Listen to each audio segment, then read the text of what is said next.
Tom cruise ప్రపంచంలో దాదాపు అందరికీ తెలిసిన పేరు. ఈ పెద్ద హాలీవుడ్ హీరో వెనుక చాలా సాడ్ స్టోరీ ఉంది. ఈ హీరో అందరికీ ఒక గ్లోబల్ సూపర్ స్టార్ గా తెలుసు. కానీ సినిమాలకు రాకముందు అతని జీవితం పేదరికం, అవమానాలతో నిండి ఉంది. టామ్ క్రూజ్ న్యూయార్క్ లో పుట్టాడు. అమ్మ టీచర్, నాన్న ఎలక్ట్రికల్ ఇంజనీర్. ఈయన చిన్నతనంలో డిస్లెక్సియా అనే సమస్యతో చదవడం రాక పిల్లలే కాదు, టీచర్లు కూడా దద్దమ్మ అని పిలిచేవారు. పాఠాలు అర్థం అయ్యేవి కావు, ఫెయిల్ అయ్యేవాడు. సొంత తండ్రి చేతిలో దెబ్బలు తినేవాడు.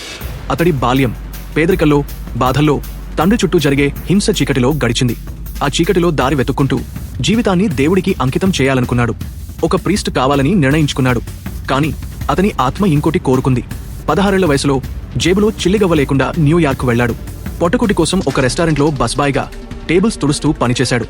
అక్కడి నుంచి చిన్న చిన్న రోల్స్, రిజెక్షన్లు, అవమానాలు. కాని కల మాత్రం వదలలేదు.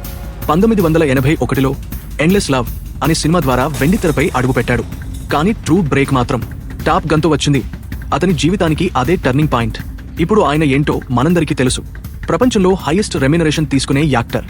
ఎయిర్ ప్లేన్ ఫ్లై చేయడం, బుర్జ్ ఖలీఫా ఎక్కడం, ఊహించని స్టంట్లు, ఇవన్నీ బాడీ డబుల్స్ లేకుండా తానే చేస్తాడు. మిషన్ ఇంపాసిబుల్ చేసే ప్రతి స్టంట్ రియల్. చదవడం రాని ఈ బాలుడు ఇప్పుడు ప్రపంచాన్ని షేక్ చేసే master mind. Tom cruise story మనందరికీ ఒక ఇన్స్పిరేషన్ అవ్వాలి. టామ్ క్రూజ్ గురించి ఇంకేమైనా ఇంట్రెస్టింగ్ డీటెయిల్స్ తెలిస్తే కామెంట్ చేయండి. ఇలాంటి మరిన్ని ఇన్స్పైరింగ్ స్టోరీస్ కోసం ఛానల్ ని సబ్స్క్రైబ్ చేసుకోండి.